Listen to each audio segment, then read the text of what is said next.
A warm welcome to Disky Talk with Luyolo. If you're tuning in for the very first time, I ask that you please subscribe and hit the notification bell. If you've been a part of this journey, I hope you thoroughly enjoy this episode. So, PSG have signed Lionel Messi.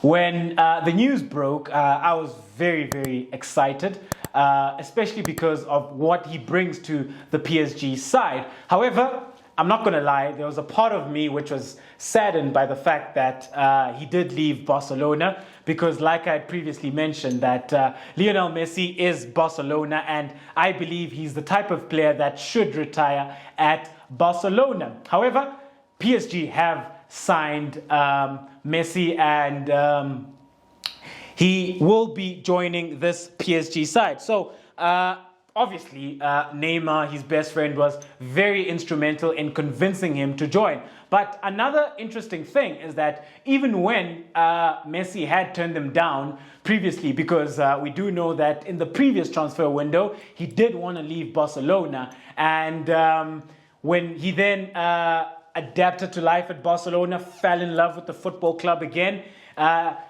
PSG still kept the contact. So even when he told PSG, no, I'm going to sign my 5-year contract with Barcelona, PSG still kept the contact, which was very interesting to see that they were really interested in him. And I think this is a man who fits the project from a cultural perspective, from footballing perspective, lifestyle perspective, and when we look at the squad. So when we then have a look at Mauricio Pochettino, who is his countryman, when it comes to the South Americans, these are a very passionate bunch, and they are very, very unified when it comes to their countrymen, and also obviously the rivalry that they have with Argentina versus Brazil. But for PSG, they put that aside, they come together, and they look to dominate on all fronts and finally win that UEFA Champions League title. So Lionel Messi is a PSG player. And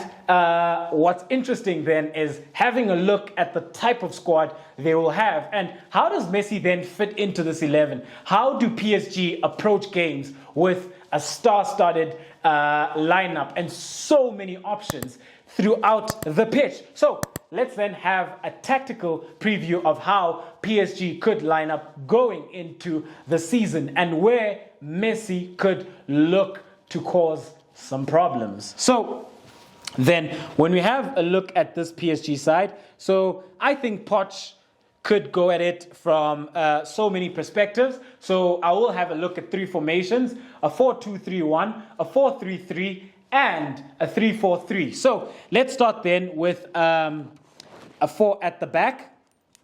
Let's start with the 4-2-3-1 and have a look at where Messi fits into this side. So when we have a look at the 4 at the back, I think then we'll have, look, as great as Donnarumma has been and as great as he is, I still think that Keylor Navas will be the number 1. So Keylor Navas in goals. Right-sided centre-half, Marquinhos. Left-sided centre-half, Sergio Ramos. At left-back, we'll go with Bernat or Kazawa. As the right-sided full-back, we go with Hakimi. And then in midfield, I think they go with the double pivot of Verratti and Wijnaldum. If not Wijnaldum, they go with Idrissa Gueye. And then, this is where it gets interesting. I think as a 10, they go with Lionel Messi. And then coming off the left, they can go with Neymar Mbappe. But let's say Neymar to start off with.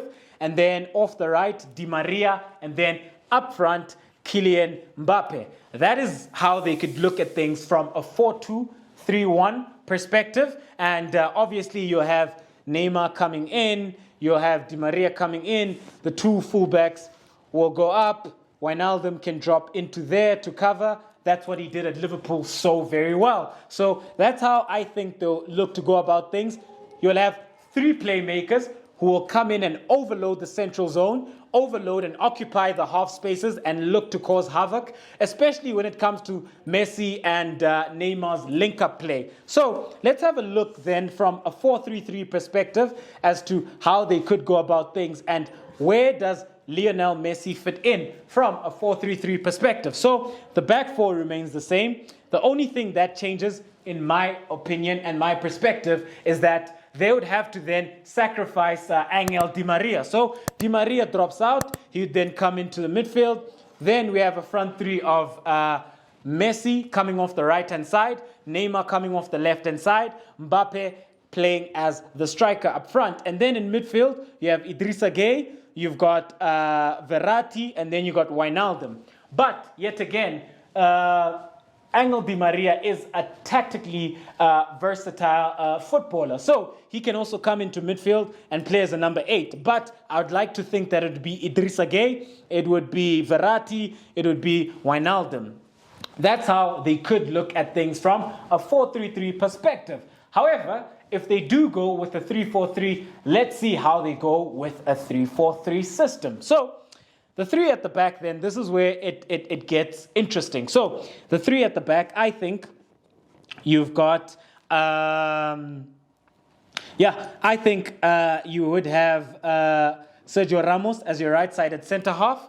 Then you'd have Kimpembe as your left-sided centre-half. And then as the libero, you'd have Marquinhos. This is a position he's very good at, especially that he's grown in confidence with regards to occupying the central zone. So you'd have him as your libero.